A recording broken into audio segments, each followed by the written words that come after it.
Moitié à plus. Moitié, baby. Et c'est bon. Mais that's it. Looking at all these memories, trying to ease the hurt in my heart.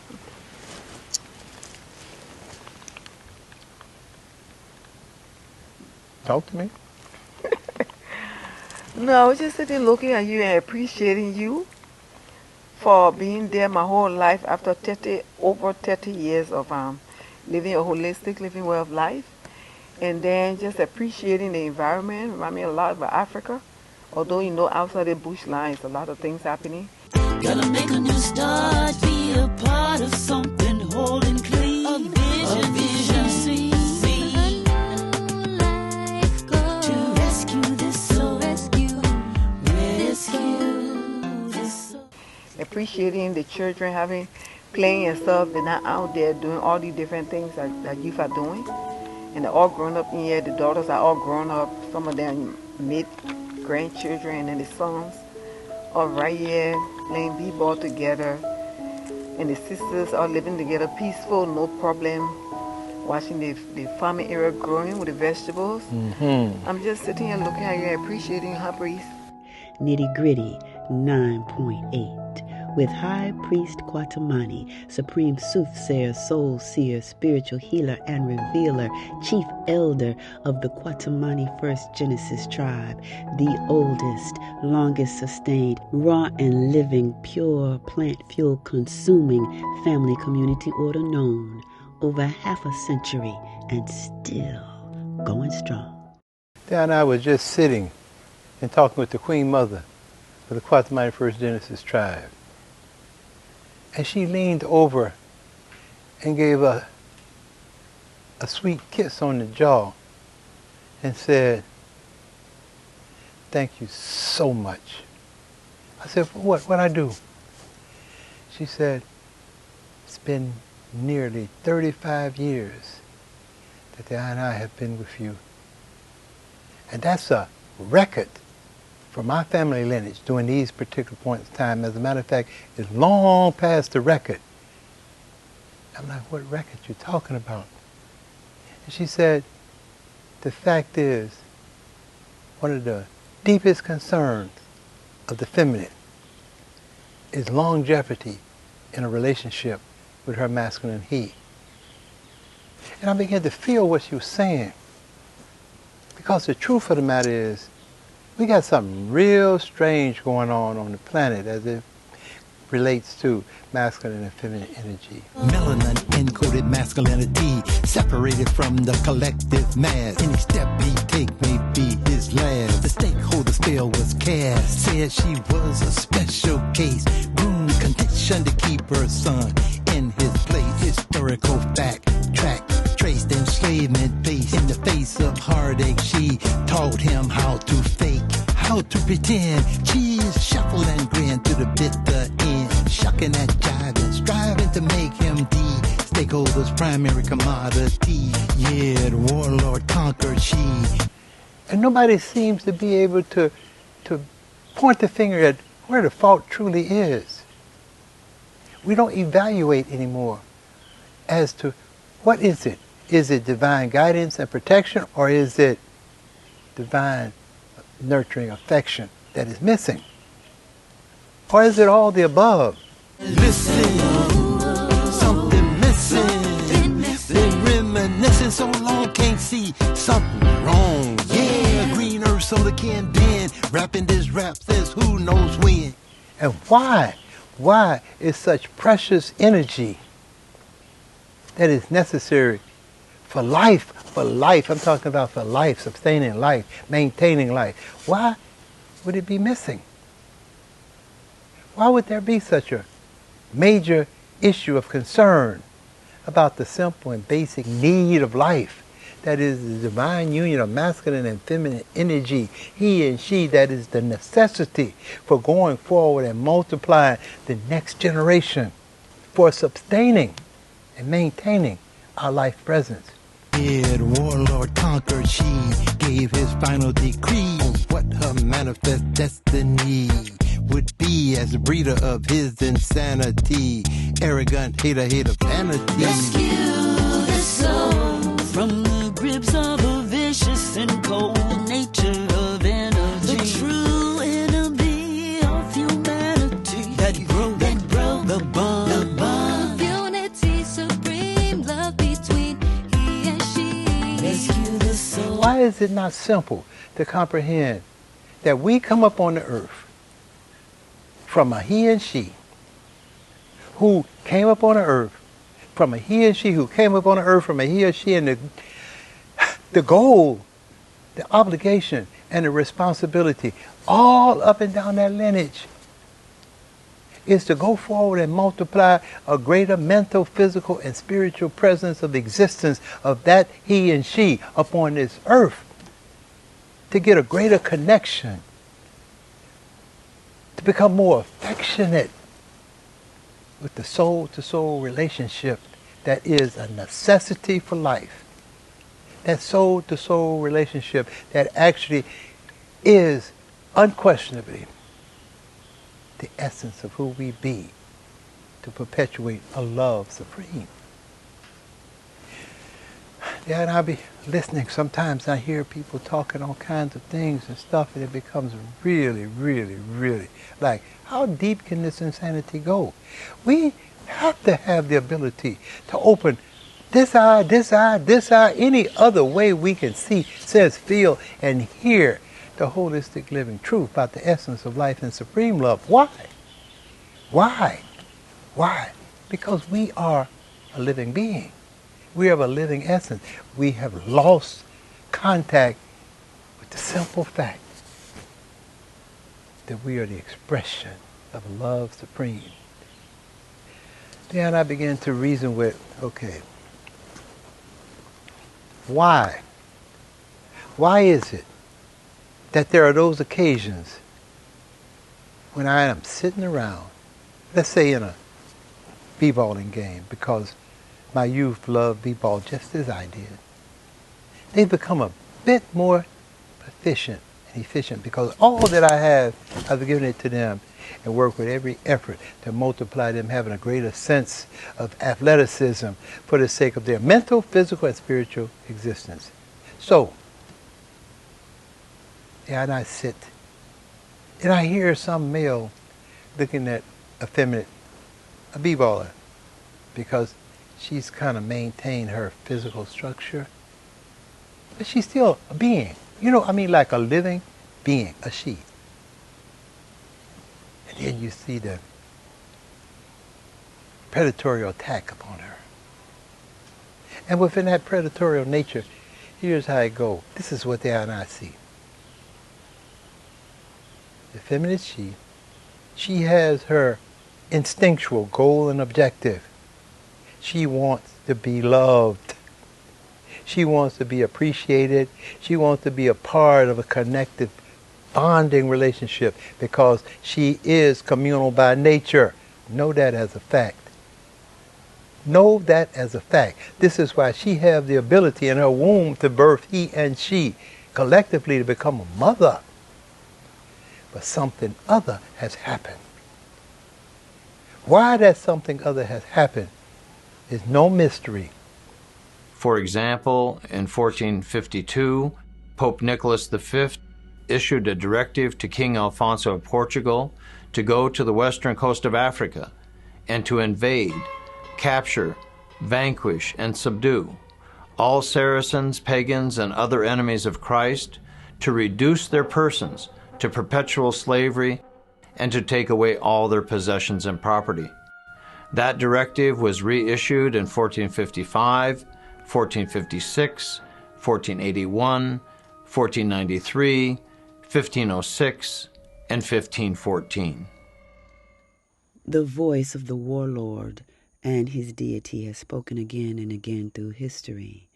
From the Weccriamento, quote, I certify to you that with the help of God we shall powerfully enter into your country, and shall make war against you in all ways and manners that we can, and shall subject you to the yoke and obedience of the church and of their highnesses. We shall take you and your wives and your children, and shall make slaves of them, and as such shall sell and dispose of them as their highnesses may command. And we shall take away your goods, and shall do you all the mischief and damage that we can, as to vassals who do not obey and refuse to receive their lord, and resist and contradict him. And we protest that the deaths and losses which shall accrue from this are your fault, and not that of their highnesses or ours, nor of these cavaliers who come with us. End of quote. Page 42, exposing the ice-cold deep-freeze mentality and whole life healing of sexual energy within the divine parallel by High Priest Kwatamani. Copyright 2005. Anyway, as we continue that trail of this story, what you see is the male look upon her with that nomadic, predatorial-like vision. And what he see and what the eye and I see become two different things. And I'm looking at this young feminine she and said, wow, it would be beautiful if we could get her more connected with consuming the fruits of the tree of life, functioning within a garden culture communal experience, being able to connect deeper with her natural and innate presence as she, to be able to have a greater sense of love, respect, and appreciation for her physical temple, her mental state, and her holistic living relationship with sacred ancestral spirituality.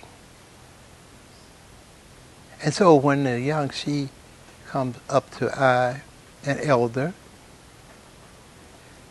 and she says, "Greetings, High Priest." Then I look and say, "Greetings." I'm thinking about my sons.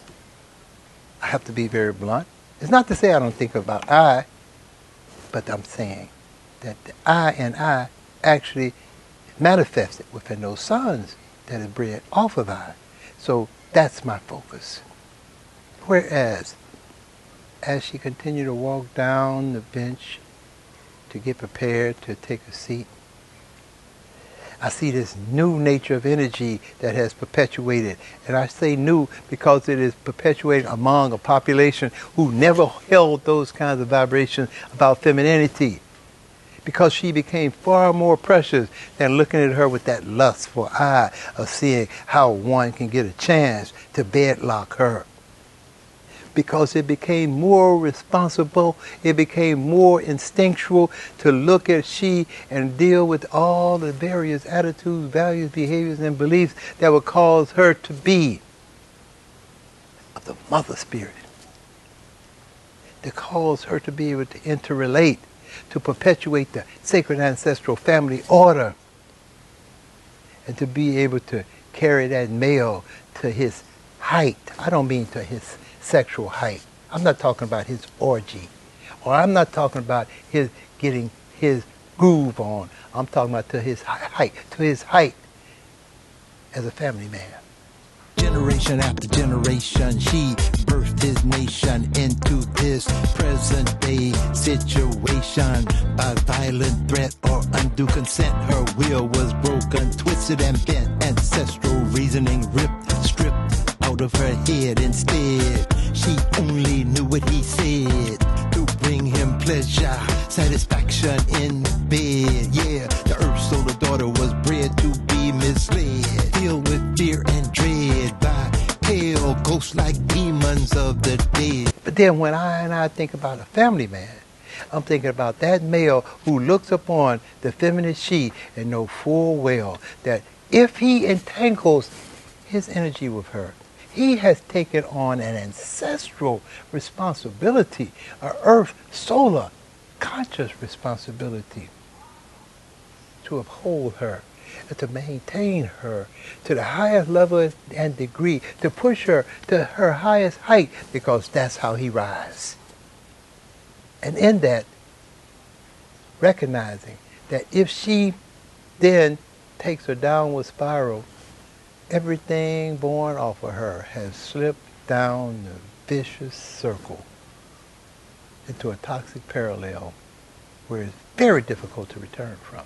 Indoctrinate church and state, well schooled to be divided, conquered and ruled. She was miseducated, fated to have a bad attitude.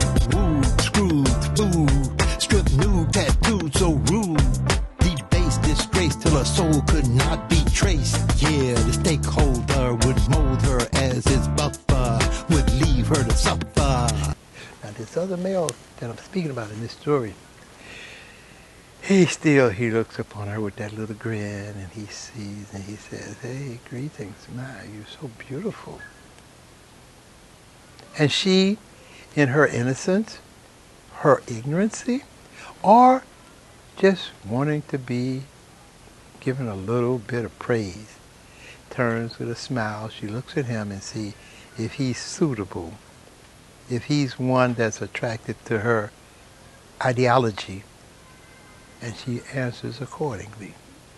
Now, if he happens to be within her profile, she just started a pathway into a heartache, because the way things have been established in these days, it is about one-night affairs as a top priority in this whole energy of how he stares at her. She turns, he's suitable. She says, "Hi." And he says, without even another thought, this is a human being. This is a living soul. This is a feminine she. She has the ability to birth a nation. He looks at her and says, because he sees and feels and senses the nature energy that, oh, okay, I'm appealing. Maybe he's gotten his game together so he already know what they look for. And so what he'll say is, I'm fine. Where do I know you from? And she giggles, and she tries to come up with the appropriate answer. Then he gives her the appropriate response, and she gives the appropriate response. Then he says, "So what are you doing after the game?" And she giggles for some reason, feeling like maybe this is the one. And he says to her, "You're so attractive. I can't believe it. I haven't felt this before, man. If I didn't know any better, I'd think I'm in love." He just busts her bubble. The seal of protection just dropped. And don't let it be some girlfriends around. And don't let him be what you would call an appealing male for whatever the reasons is. Social, economic, political, any athleticism, whatever. And the story goes, "Oh girl, you're so fortunate. Goodness gracious. He wants you." Now here's where I and I come in. Want you for what? Want you for what? And would turn her loose, knowing she would honor no truce that would threaten his domain, his reign as Lord and God of her mentality. His word was her reality, his self-deified fallacy. This rescue mission, a mission deemed an impossibility. Rescue the soul of femininity. Rescue the soul of femininity. Divine union of one whole unified soul. The soul of humanity. While many assimilated, integrated, bleached, fried, permed, dyed, devils lied. A sacred code went underground. What went around came back around. So, who's to blame here? Is it he or is it she? Maybe it's the parents. Maybe it's the father spirit. Oh, but then father is not around because he ended up in circumstances that kept him rolling, stoning on. So who's at fault? And how do we correct this thing? How do we get to the bottom of this parallel to raise her up and let it be known very clearly that we cannot afford the feminine she to be taken down like that. We cannot afford it. There has to be a greater sense of understanding, comprehension that we owe our holistic, living, life-giving energy to resurrecting the sacred ancestral mother spirit energy. And she.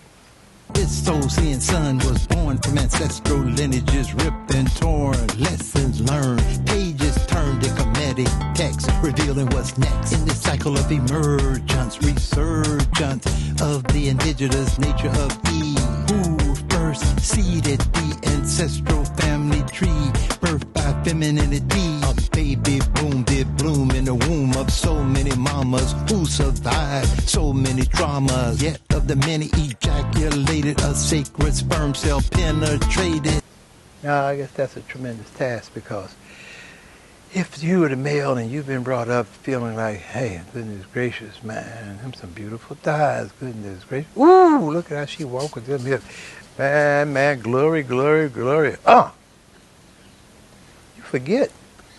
What happens after the few minutes are done? What happens after the conquest has been made? Why is it that the male energy then ready to move on to another storyline?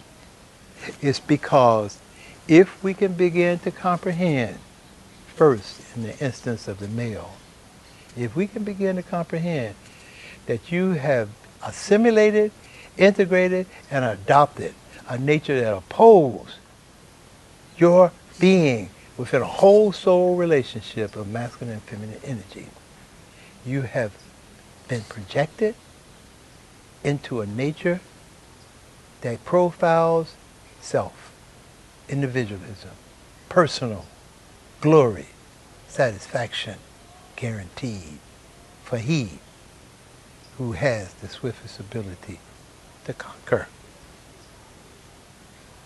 So if that be the case, where do we start? Where do we start? Where do we start? Now, if the male is predatorial, and we have to comprehend that it's easy for he to become predatorial within a predatorial culture. It's easy for him to become a predator in a culture where the predator nature is the norm. The nomadic nature is the cause that have perpetuated a predatorial mindset. The nomadic male don't have any sense of family communal responsibility. He's roaming. Maybe this is how Rome came to be called Rome. He is establishing a mindset that says very clearly, I came, I saw, and I conquered. Okay, well, it was all right. And when we get to that, somehow somebody got to begin to become more protective, give more guidance to the she. If she continues to remain in that consciousness, guess what will happen? She will become a female predator. She will become a nomadic, roaming female. All of the various states of consciousness that male hold within that predatorial nature of nomadic lifestyle will be adopted by her, because she produces what is brought to her. And then those fathers who were not around, for whatever the reason, those who dropped into that female a nature of energy while he was seeking his lustful pleasure for a few moments, have now signified a new state of lower and lesser conscious thought and reason and action in that offspring. The offspring is a product of his and her environment. The first environment is the womb of the feminine she, the mother. This is where it all begins. So, if this is where it all begins, then this is where we have to focus our energy on bringing that toxic nature of lower and lesser conscious actions to an end. The sacred ancestors held on past the baton. Oral tradition in transition. Soul seers, spiritual healers, revealers of the unseen, encoded in the gene. The pendulum swung, the eye and I speak in tongue. Words sound song, sprung from the breath, brung from the lung. Genetic memory, holistic living fact, activated on contact. This is to you, the feminine she. You have to make a decision. And you can no longer cease and desist to be responsible for your feminine presence. You know full well that you are a living being within that. And your focus is not on your hips, except if you're walking and you make sure that you don't bump into nothing to hurt them, because you won't be able to walk as good. You know that it's just part of your physical makeup, your biological presence, your anatomy structure. And that within its own does not state that you feel so luscious. Because in reality, what I have come to find out is that you feel like you want to belong. You feel like you want to be a part of something. You feel like you want to be a mother at some point in your life, until you become contaminated and damaged by the experiences that you've seen. And then that precious state of motherhood becomes a turnoff to you, because you're left with the responsibility. The female, you're left with holding the bag, literally and figuratively. And he continues to roam. He continues his romantic vibrations of a nomadic predatorial male.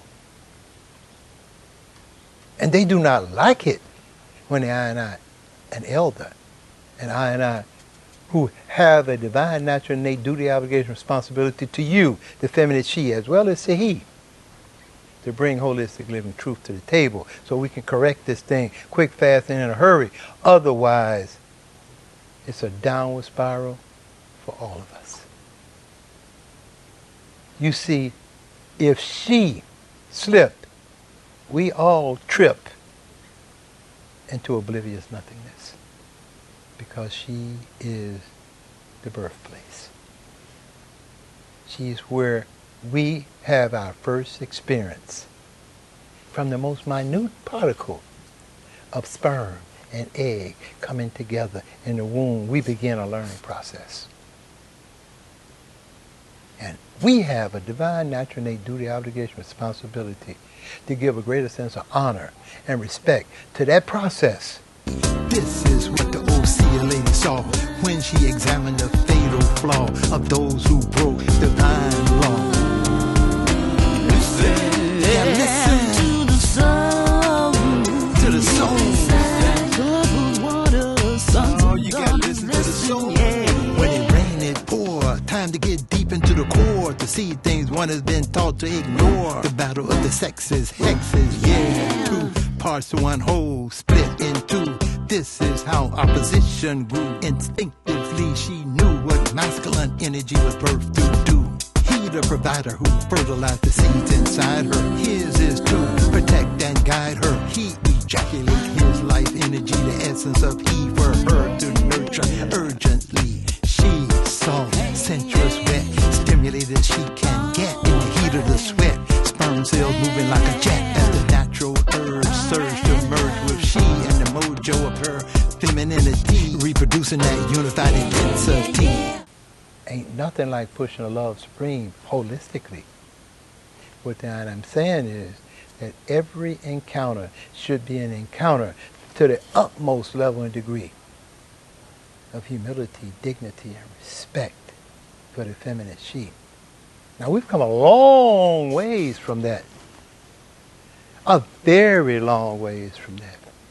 However, what has been forgotten, we are a whole soul expression of the love supreme. We just have to focus on those energies of pushing the love supreme. It is a choice, a decision that the feminine she has to make as to where she gives her energy to. Who is it that she will align with to determine her destiny. So it is not for the I and I to try to tell anybody what you should do. However, it is the divine, natural, and innate duty, obligation, responsibility for each and every one of us, he and she, to decide. This is for whoever got the ears to listen. When you feel the spirit, bring it home. The message going round underground, soul bound. Yeah, the Overseer lady saw Revelation 20:27 raw, circle drawn by universal law, a nature inside and a nature out, two different natures of energy, no doubt, unified inside, collective whole, all parts connected, soul to soul. When universal law is violated, one is separated, isolated in the outer zone, where the self-deified male sits all alone on his throne, as his will be done by the barrel of a gun. Weapon warfare, deadly threat, and his reign of terror ain't done yet. Implosion is a sure bet. Two different natures of energy, different as can be. Divine order or toxic reality. Her resistance to that nature that opposes her existence is natural and innate. Which nature would she choose to guide her fate? This code is sent to penetrate and to activate the heart of femininity. And he who loves the essence of she, encoded in the I and I, and so it be. Birthed into the Kwatamani first Genesis family tree conditionally. If we decide that we want, need, desire to resurrect divine social, economic, family, community order, know this for a fact. We got to reach her. She, the first teacher, got to get green earth solar consciousness encoded in her head. We have to make a decision that we reach her in her womb so that we can glorify all that we be as divine children of the sun and resurrect the sacred garden culture from which we come, beginning in her womb. Therefore, her first focus should be whole life consumption. Green earth solar consciousness must be the focus of the few of the few of the few of the few who listen to this message and realize that we got a mission. We have a task. And all that is being spoken is actually being spoken to the sacred few of the few of the few of the few. Those others can't hear this message anyway. It becomes a turn-off. And it's time for us to turn on the holistic living energies of pushing a love supreme. And this must be done by every means divinely necessary and available. Within the unified tone, masculine and feminine energy from the inner zone. First encounter of the 9th degree, fulfilling ancestral prophecy through green earth solar conscious family community. Reclaim our soul integrity.